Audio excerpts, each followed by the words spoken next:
41st episode of CloudFocus Weekly for the last week of April 2011. This episode is titled Cloud Outages. CloudFocus Weekly is sponsored by Arkus, your cloud computing experts. I am your host, Jason Atwood, and joining me today for the 41st time in the history of CloudFocus is my good co-host here, Justin Elsing. Justin, how are you doing? Thanks for the compliment. What an ominous title. Cloud Outages. Outages? It's so ominous, kind of like a storm cloud. Kind of like a stormy Arkus cloud. Yeah. So we have a lot of things on the agenda today. Go on.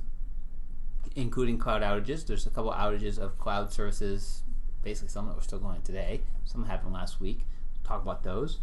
We have 2 blog posts. We actually have 3. We're not going to talk about one because it's yours. Yeah, that's fine. Right, and we're talking about mine and the other person's partner who shall remain nameless. Yes, who's not in the room, so we can really talk about him. So we have 2 blog posts. One about permission sets, which I'd like to hear from you because I haven't had as much to do with it. Salesforce pilot program. Very cool. And then a little build versus buy. App Exchange versus theforce.com. Always fun. Yes. And then to finish it out, we have couple pieces of news one piece of news from Apple in iCloud and what that's going to mean. It's kind of stuff going on. And then a Force.com update. Actually, it's a nice little thing. Could have been our pick of the week. Yeah, could have been. Not really. It's not really an app. It's not really an app. But it could have been a pick of the week. Could have been. I have another pick. All right. Which I was using last night. Good. So let's get to it. Let's talk about the blog post. Let's talk about permission sets first. Sure. So permission sets is a pilot program that Salesforce has put out that gives you much more granular control over the profile side of the permissions world within Salesforce. So Salesforce obviously has many different layers of permissioning, one being the profile, other being a role. They also have queues and public groups and sharing settings and all that fun stuff. But permission sets really allows you to get down to the nitty-gritty at a user level with granting permissions. So we had a client who has an org of a little over 250 users.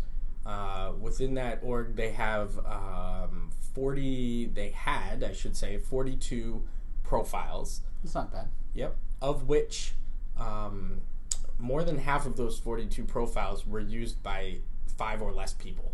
I've heard this story before. This is the problem, right? Yeah. So you get to that user who needs their own profile, and it's like, well, that stinks. I now have to manage another profile, and I need to give it to 2 users. We call that the Mora problem. Because we first ran into this with a good friend of ours, Mora, at the place we used to work. Right. Yeah, I remember building a profile for like 2 people at that place. One person. Mora. And she needed her own profile. Yeah, and it's like this/that/this/that. It's like, all right, enough already. Yeah. So permission sets, just to dive in a little bit deeper, you still have your profile, and your profile says what you can and cannot do. Great. But your permission set that is assigned to you, you can have many, gives you additive permissions. So if my profile, for example, says that I can read and only read accounts, and you and I share the same profile, it's called the sales profile, right? Okay.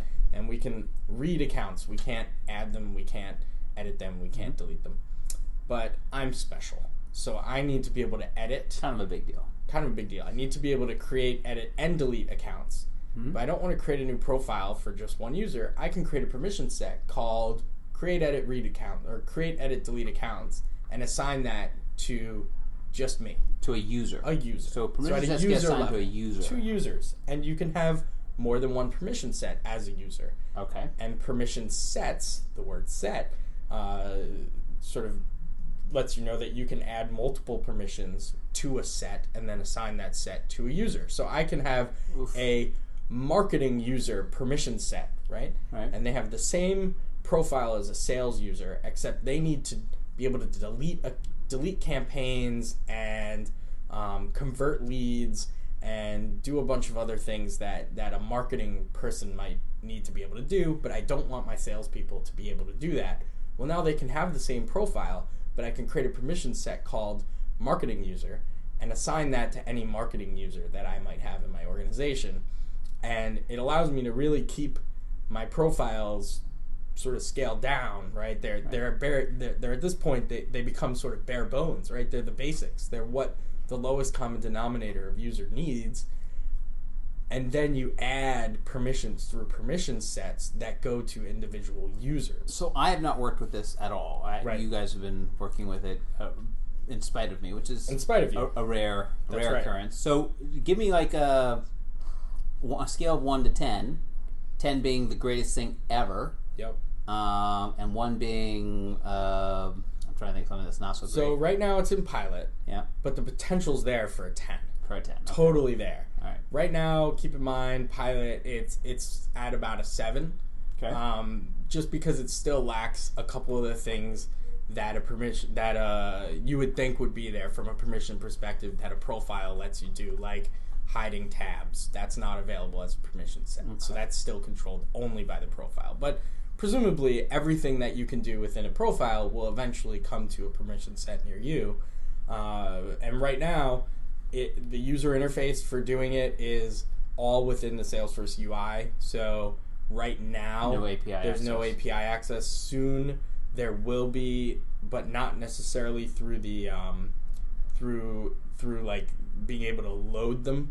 You'll be able to like write Visualforce pages and classes to create methods of doing things a little easier. Right. But for now, it's very manual. Click, add, add this user, etc. But it's got the potential to really bring the, in conjunction with the new sharing model that was released, where you can do criteria-based sharing at a role with the data level, and then with permission sets at the sort of what can you do level. Has a really good mix there to get much more granular as far as permissions are concerned. So check out the blog. We wrote we wrote up sort of our take on what we did, how we did it, step by step, what we thought was really good about it, some things that we thought was would be good for enhancements, and let us know what you think. Great.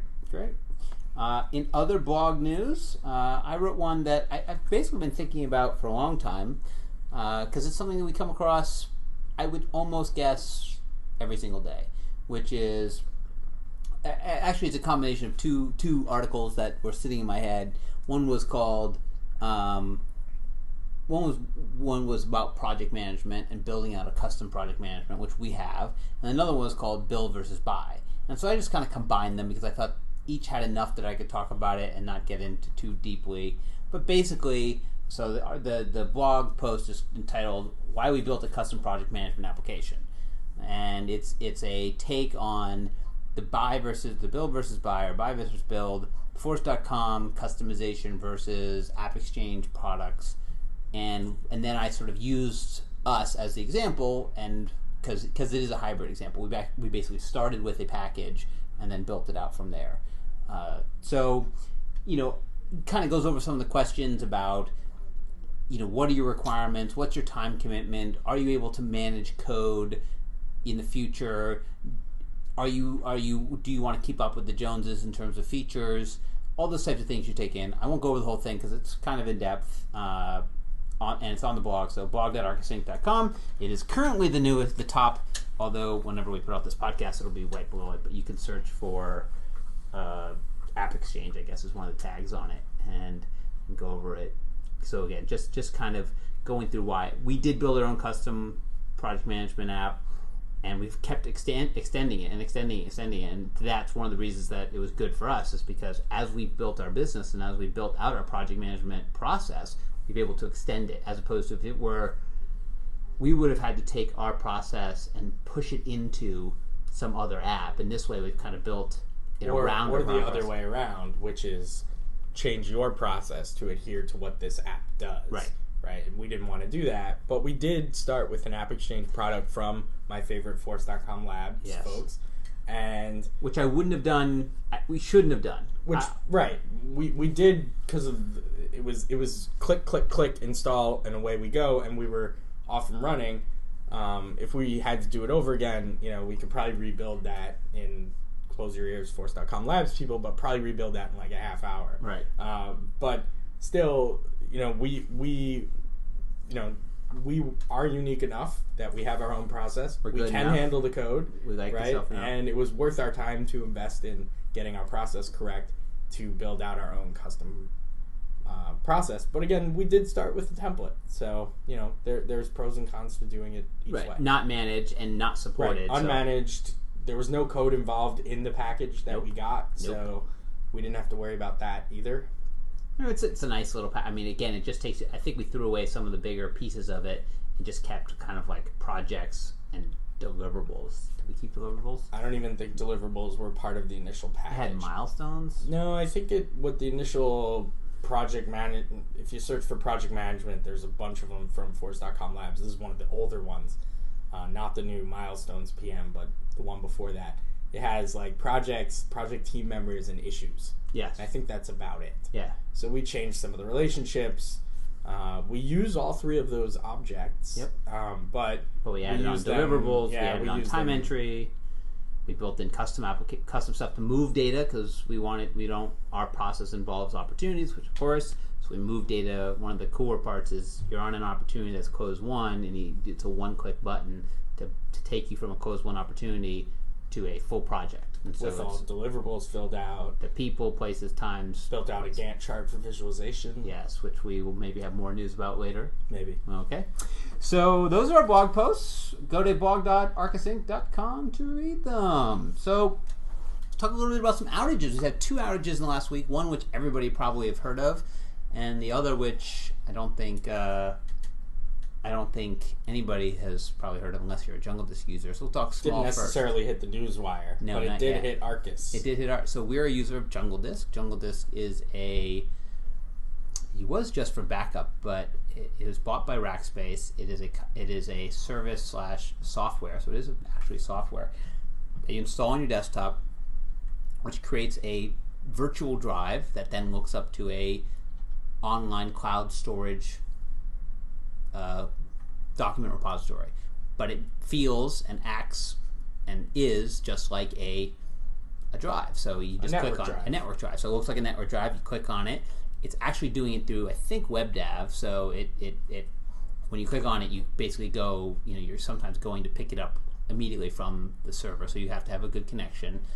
Slower connections, it kind of stutters a little bit, but it's nice because you can get to it from there. And then, of course, they have iPad, and we've talked about this. I think I made it one of my picks.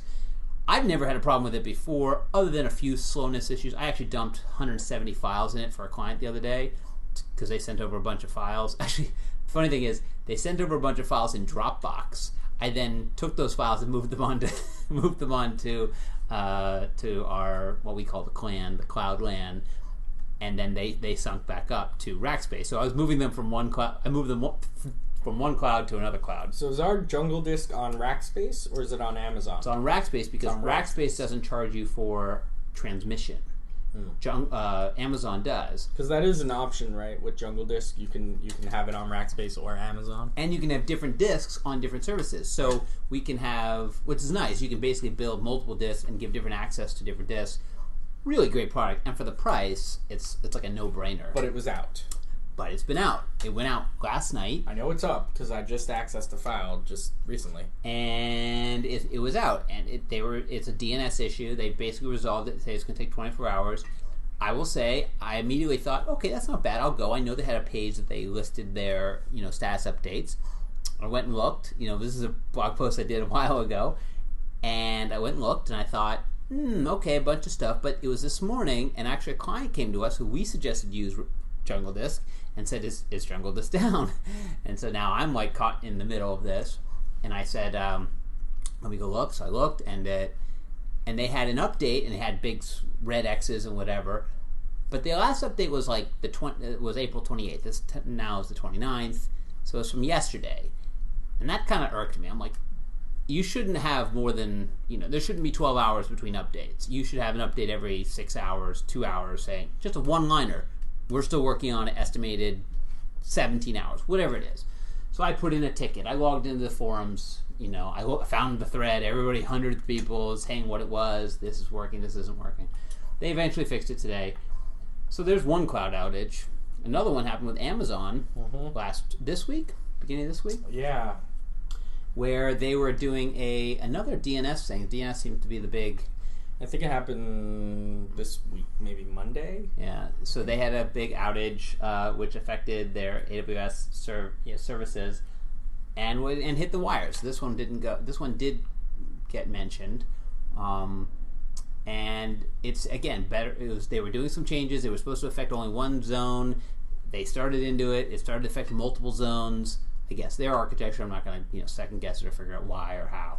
But yeah, I mean they were out for I think they came back on Monday. I think it started the week prior. So I think they were out for like a good couple days, like 3 or 4 days. Yeah, that's big. It's for huge. People, because a lot of people, I think Foursquare uses them. I mean, a lot of sites use them as their back end to do stuff. So always interesting when one of these clouds go down. I went and actually looked at Amazon services. They actually have that same sort of grid that everybody else has with all the ups and downs. Right. But it happens. Hey, listen, these things happen. I think it's interesting about DNS changes is that DNS, because it is a distributed model across the internet, and changes can take up to 24 hours to propagate. When you mess something up in a DNS, it's not like you can reboot the server.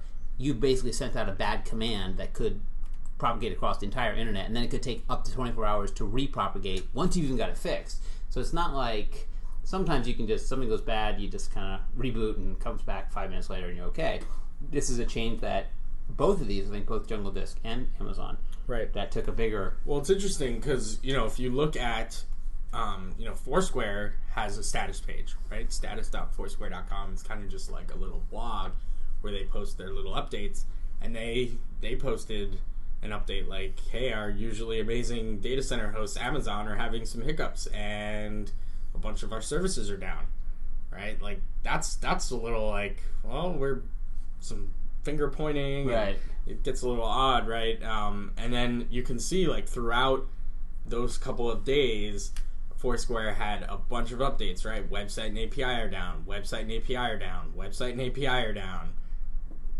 Just right. Over and over every, and you can only assume that, it's because of this one outage, which brings the question of like, when you're looking at a cloud app, where is the platform? What are they built on? How, you can get into this web of, well, I have this app called, Jungle Disk, and okay, that's an app, and it's on Rackspace, and Rackspace is this, and this is using that, and you get caught in this little web of trouble. Web of clouds. Web of clouds. When the core of it goes down, it's all going down. Right, and there's a lot of IT people and big institutions going, see, that's it. That's the reason you don't use the cloud. Because I control my own servers, and I have a 24-hour SLA with IBM. 4:30 in the morning, right. And I'll be in there fixing that thing. And I will be the one fixing it. Yeah. Again, every server is going to go down. Things go down. People have outages. It's just a matter of whether it's prolonged, frequent, and transparent. And I want those things. And also whether they're, what do they do? Do they give you back money? I mean, I think Amazon's already handing out certificates or whatever to say, sorry, we're down. Sorry. Here's a free Kindle. Kindle for Everybody you. have a Kindle. Everybody get a Kindle. So these things happen. I always relate it back to, okay, well then what happens if you run your own systems? Do you ever have an outage? Yes. We always love to refer to one of our favorite examples when we were working at that big company who we won't name on this company. We never do name it. We named it once, but accident. Yeah, if you can find that, email us. So, and they had to upgrade their not project management software, but their time tracking software. It took them a month. The system was down for one entire month that they were updating the system. No one could use time to do anything for an entire month while they updated from version 4.5 to 5.2. To get literally no new features. Yeah, just to upgrade. Just to upgrade. Well, that's the point. It's like, we may use these features, but we can't do them 1 now. month. What's that in an SLA? What's that? That's not 3 nines. I mean, you're talking 1 month out of 12. You're immediately down to 91% uptime, which is not good. So again, cloud stuff, cloud outages.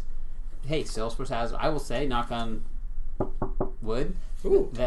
Knock on wood. Just knocked on your own head. I did. That was interesting. Knock on wood that they haven't had one in a while.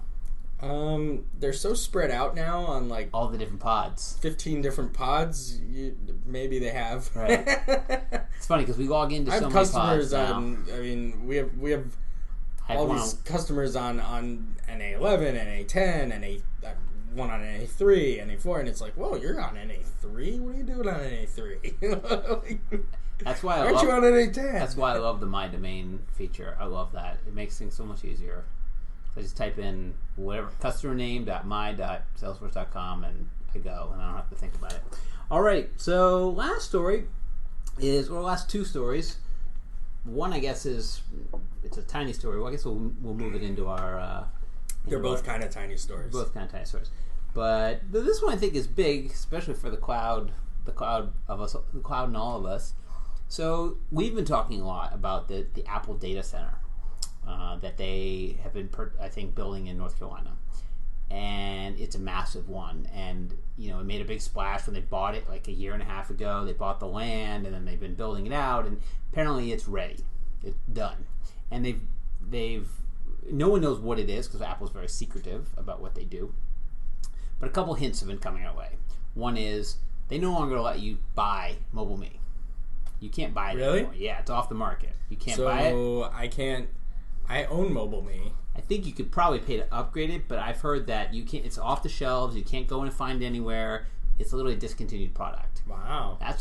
That's indicator number one. That is really crazy. Steve Jobs is also in one of his little emails said MobileMe is going to get much, much better next year, when he said it last year to this year.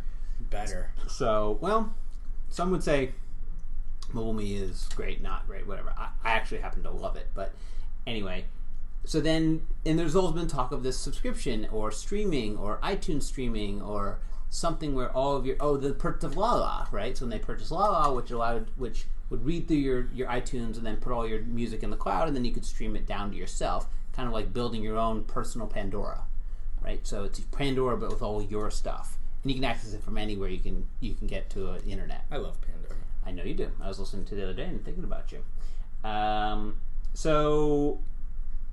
But now they've purchased a domain. Now when you purchase a domain, you kind of give away what you're doing, although this one's kind of, it's very Apple. They purchased the domain for $4.5 million of iCloud.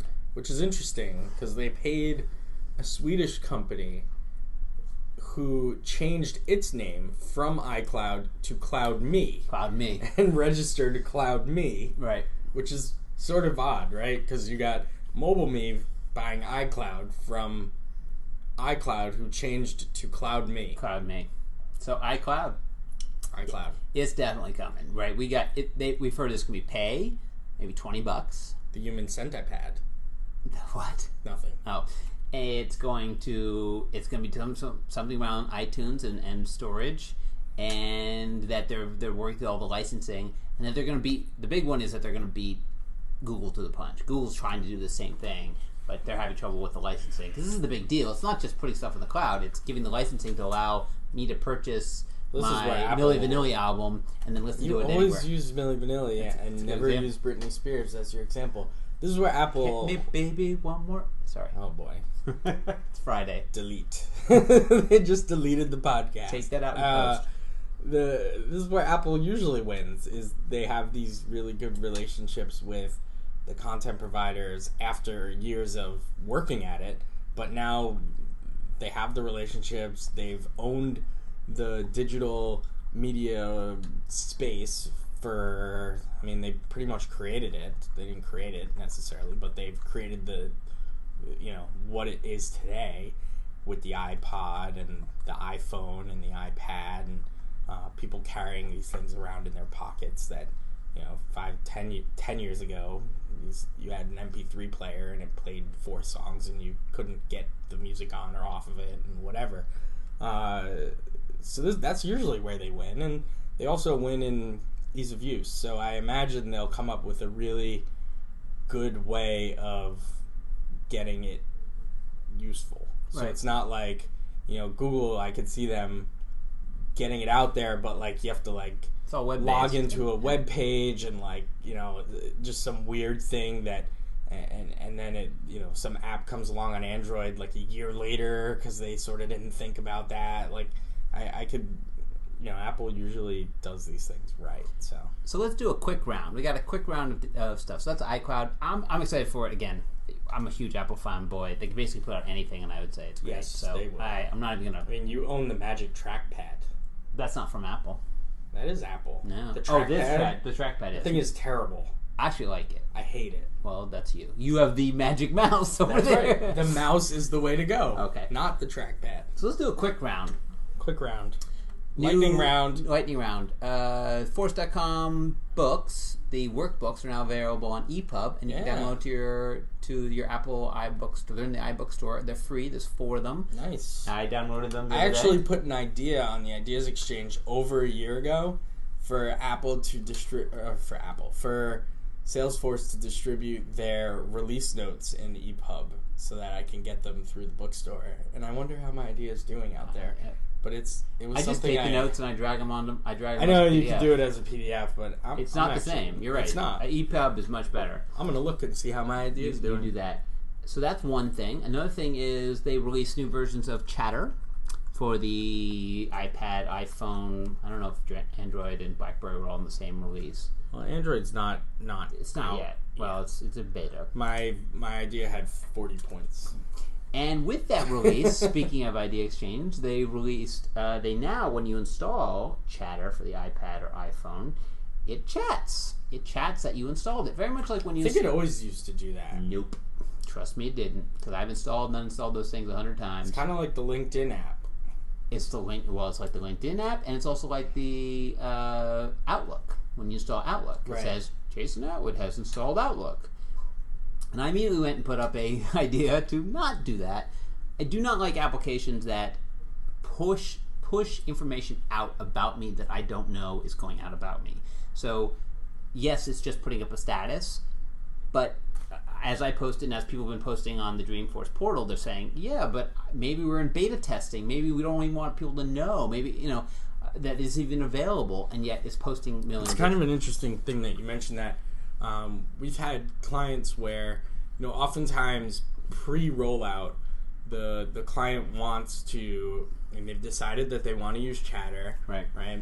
And then you need to do a data migration, so you need to load all the users, sort of make them inactive, and then load the records that they own, so that you need these users in the system so that you can load data and whatnot. Yep. And they get email at night. Their Chatter Daily Digest. Yes. And you can't turn it off. We've had and that example. It's like, then the client will come back like, I had 20 people say to me, I got this email, what is it? And I didn't want them to know about Salesforce necessarily. We are not going to roll it out for a couple more weeks, and I haven't gotten my materials together. I haven't made the big announcement. And, those are things that are very not enterprisey. They're not well thought out. They're not. They're small potatoes type of things that shouldn't happen. I just turned off Chatter for a client yesterday. Really? First time I've done it twice now. 2 clients, both in the same industry, financial services. Why? Well, the compliance issue is one. Confusion is another. I'm not going to make a statement about financial services and usability issues. You just did. I did not. I deny that I made a statement. That statement has been unmade. But both of them are in financial services, in the hedge fundy world, and they both wanted to turn off Chatter, and both turned it off. One I convinced to turn it back on because of the search feature. The other one came back and said, oh, where did the search go? And I said, that's a Chatter thing. So I added back their sidebar search and said, there you go. There's your search. You don't get the nice search at the top anymore. So interesting. I know when I've turned it off before, not only does it start bugging you like heck, but they'll actually send you emails and say, why did you turn off Chatter? Fill out the survey. Yeah, the survey. Please tell us why. So interesting. I think those little things are stuff that I just wish they would think through a little bit. You're right, enterprise-y, because I don't want... It's like if I installed Facebook for anything, or I don't want applications to post to my public profile and Chatter is public. It's public internally to my organization. I don't want it to post and tell them I'm not doing anything without me telling. Pop a screen up and say, would you like to post to your Chatter feed that you just installed this? Okay or no? Or yes or no? And I go, okay or cancel. Great. And I probably would do it. I might say, sure, because that's funny. Or sure, because I want everybody else to know. But I need that option. Don't do it behind my back. Because what if I didn't log in for a while? Or, again, it's doing something that I'm not controlling the message. Not a good idea. It's like installing Gmail. Or logging into Gmail and it just sent out 10 emails to everybody saying, hey, here's Justin's new Gmail address. Or installing OS 10 or something on your, and posted to your Facebook, Justin just installed the newest patch of Windows. I don't know. You shouldn't do that. So anyway, that's the quick round. And that was a quick lightning round. That was a lightning round. I thought I had one more thing. No, I don't have one more thing. No more things? So let's get on to our CloudFocus app pick of the week. Alrighty. You can go first. I have you two. Know what? I have two also. Good. I was just gonna change mine on the fly, but I'm not. I'm gonna give OneForce.com Labs one because I love them. But I'll do my first one. You need to marry them. I will. Reed, I love you. I'll do one first that I was gonna really pick. It's called Erd Tool. So this application is also for sale. Both of my apps are for Salesforce. Erd Tool is on the App Exchange by Exactium, and it essentially builds a entity relationship diagram of your org visually for you, native on the platform. Nice. Very cool. How much? Free. Install it in that org immediately. Yeah, it's part of a university dissertation project that Exactium is supporting. So not sure if this is part of like somebody teaching Force.com at a university or what it is, and this is like a project that they were doing, but very cool. You tried it? I've played with the demo and looked at the screenshots, but I haven't installed it anywhere. This has been needed for a long time. Yeah, totally. Wow. So looks great. The other one, yeah, it really looks nice, doesn't it? Yep. The other one that I want to do is the out of office notification for Chatter. Just because we just talked about, and this is why I thought of it, because we just talked about Chatter, like, posting things for you. I think this is a pretty good idea, right? It's like, I was just on vacation for a week, and I put my out of office on in Gmail. Yep. But in Chatter, I'm still getting tons and tons of chatter and questions being asked and things like that. But I'm out of the office, and right? you missed them all, because I had to go back and remind you about them all today. That's right, because I ignored you. I ignored yours. Yeah. Nobody else's. But now you can sort of notify people that you're out of the office with the out-of-office notification for Chatter. And, it kind of reminds me of something that I'm a little nostalgic. Back in the day, remember, like, IM or AIM, and you'd have your away message? Yes. And, like, the away message was like, yeah, but, like, it was kind of like a cool thing. Like, you'd set your away messessage, like, something quirky or funny, right? Like, hang gliding. I don't know, I just kind of miss those days. So maybe, maybe this will sort of bring that back. It's an interesting point, and I'm glad you brought it up. I'm gonna rat hole it a little bit. Go on. Because I was out for a run this morning, and this is, I have thoughts. I don't listen to music. I have thoughts when I run. But you have music playing. No, I don't run with music. Oh. So I was out for a run, and I was thinking, for some reason, I was thinking about Chatter. I don't know if that makes me the super Salesforce geek. Geek. Yeah. Wow. Says the man who has a podcast about Salesforce and cloud computing. So, to the man who also has a podcast about that. So, I was out running, and I was thinking about that, and maybe it was because you were ignoring my Chatter. I think maybe it was, because I posted something cool, which we can't... No, I could discuss it. I did a mock-up of what our booth is going to look like at Dreamforce. We've talked that we're going to sponsor. I really liked. But you didn't see it. Booth. No, I missed it. Because it was way below in Chatter. And one of the things that came up, and I thought about, was this is a limitation of things like IM and Chatter. One is the out of office. That's great, because you set your out of office. Although Gmail's really good at it. Well, it's okay, because I think it does it multiple times a day, which I don't like. I wish it did just once a day. Because I think every email that I sent to you would send another one. Oh, really? Yeah. I like that you can set like your return. But it was one of the all that things. stuff. Was one of the things I thought was really kind of that is going to be a problem with things like Chatter and the social network and things like that. Although Facebook has started to do is, which is email. If I'm away for a week, I know that email's still there, and even though I'm doing something, I can come back and go, here's all the stuff I haven't read. Well, email has a state. Right. It has a read read or unread. It has a flagged or unflagged. Yes. Chatter does not. And so I thought about this in terms of I can't go back to where Chatter was, meaning how much I did or did not see. It's the same thing, I guess, a little bit with Twitter. Twitter has this problem too. Since it's kind of this upstreaming of information, yes, you can log in. I think it'll pick some place. Sometimes it'll just cut it off and say, well, you haven't been here in a long time. All this other information that has gone on between now and the time you've been gone is gone. Forget And it. the client apps, they do that. Sometimes, right. But I mean, the point is, it's like there's no sense of state.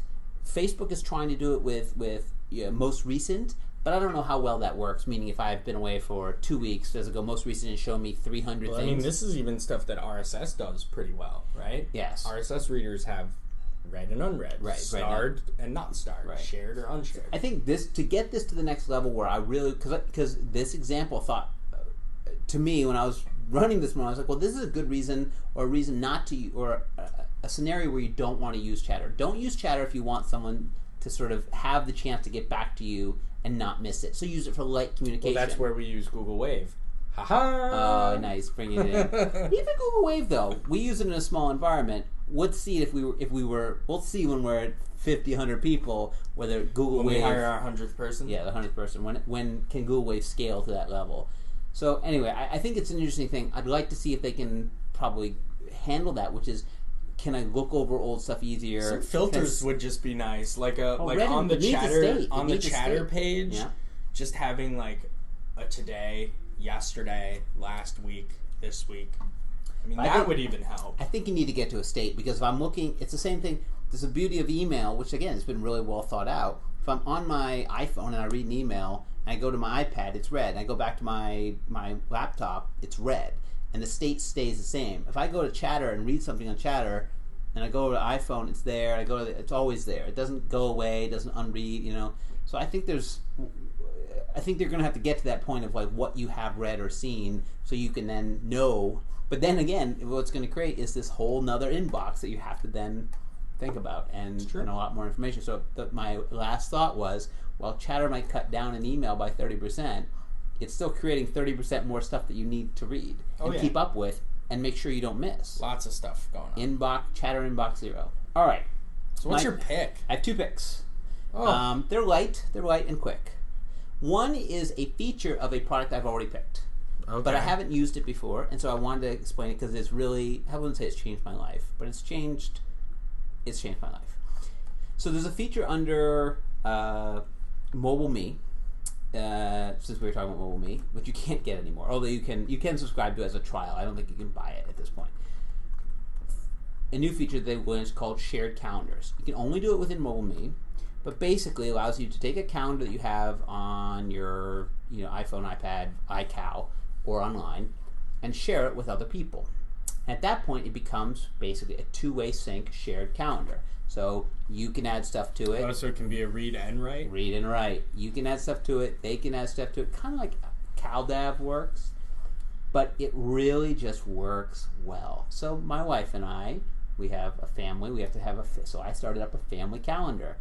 And it's brilliant. Because we used to text each other and email each other all the time saying, oh, when is this event? Or can you put this in your calendar? And we used to use PIP as the acronym, put in Palm, back when we had Palm Pilots. So PIP was put it in your Palm, like I'm going to be out on this day, I'm going to be out on that day. Now we just stuff it all in the same calendar. I think I might do that. Not only does it show up in your calendar, but it sends you an email to tell you that something new has been added. So do I have to set this up on me.com? Nope. You can go into I can go into my iCal and say new shared calendar. New shared calendar. You go new calendar, then you say shared, then you say who you want to share it with. Who I want to share it with, and they have a mobile me account, and then they can subscribe to it, and then it's two-way sync. Love it. It's really nice. So if you could buy Mobile Me, it's almost worth the $9 a month for Mobile Me. So Mobile Me shared calendar, great feature, and I'm sure there's ways. I'm going to start using that. Thank you. You're welcome. Good pick. The second one was you might have been using last night. I wasn't. We are in the midst of. You should have. It was pretty cool. Maybe I will tonight. We are in the midst of the National Football Draft, the 2011 draft. You and I are not big football fans at all, and we could care less. No, that's not true. We're huge fans. But so I was watching the game last night, and the NFL put out, I think last week, they put out the new NFL mobile app for the iPad and iPhone. Is this a free app? Free app. It's called NFL 11. So this is not like stream games. This is the NFL's app. Here's where I think this is going. So it's an app that talks about news and your team. You can set your team up, but it has this draft section. And then you can go to the draft. You can see videos that have from NFL Network. Right. You can watch videos. But then at the time of the draft, this little button lights up called Watch Live. Right. Click it, and you are now watching the NFL Network's coverage of the NFL Draft. Nice. Live streaming. Oh, this is great. Here's the future, kids. Put it on my Apple TV and let me watch the NFL Network games if I don't have it on my cable box. That's coming. And then you watch any game.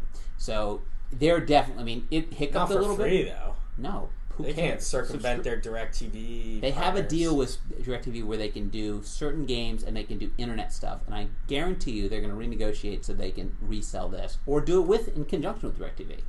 Anyway, streaming of NFL games I think is coming sooner than later. Bring it. Yeah, it's great. The app actually did pretty well. It's really well designed. It keeps your team. It has news. A couple little things were funky about it, but I love the videos. You can watch little clips of videos of them talking about different things. NFL 11 streaming. So it is cloud related because it was literally streaming. And then for me last night, I was watching ESPN on the big screen and I was streaming the NFL Network on one of my two iPads. And the other iPad I was tweeting, so it was a little sick. Which iPad were you running the stream on? The new one? No, old one. It was just that's sitting a little there. silly. No, because it's just sitting there. Yeah, but you should use the extra horsepower on the new one to get the stream. The new one's mine. It has all my accounts on it, like my Twitter account and all that. So I was using the new one as my communication device, and I was just watching off the old one. It made sense. No. Yes. The new one's got more horsepower. It doesn't matter. It's streaming. That's not horsepower. No? Nope. All All right. So those are my two picks for this Friday. This is a late podcast. We missed last week because we were out and about and out of office. We did. Yeah. It was our first miss in 40 weeks. Right. We had that double week one, so I feel like doubled. We made it up. But so that's it. So if you want to follow, well, we should thank before we go off. We should thank I forgot to mention the product manager at Salesforce for permission sets, Adam Torman, for letting us into the pilot for one of our clients. So thanks, Adam, for listening. And no one else can do that, so don't talk to him about it. No, I'm not kidding. Now you open up a door, he's going to get his pictures on the Ideas Exchange as a product manager. So it's not like he's hidden behind the cloak. Guy. So if you want to read the blog post, the one we didn't talk about, which was your reaction to the summer release notes. Rapid reaction. That's on blog.arkusinc.com. We're now, I think, we have over 40, 50 blog posts. Sure. Yeah, so we have lots of blog posts up there. If you want to follow us on Twitter, the company's at twitter.com/ArkusInc, ARKUSINC. Justin here is at twitter.com/JustJetelstein. Nope, Just Edelstein. It's kind of confusing. And I'm at the very easy to understand and remember twitter.com/JasonMAtwood, which is my name. Crazy how that goes. I didn't fit. Also, we're on Facebook.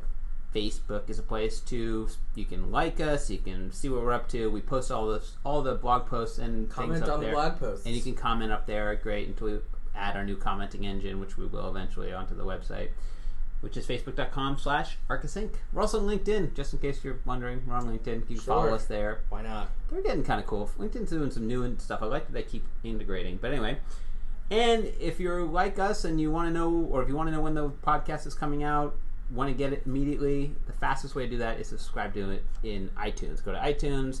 The best way. Type in CloudFocus Weekly and subscribe to us. Leave a review while you're there. That'd be great. And then whenever we publish it, it literally comes down. I think I've tested it, and it's about 5 or 10 minutes after we publish it. So it's pretty quick, and you get it, and you'll know that it's there. So that's it for this week. CloudFocus Weekly, and until the next time, enjoy those slightly cloudy and a little foggy here in New York City, but wonderful days.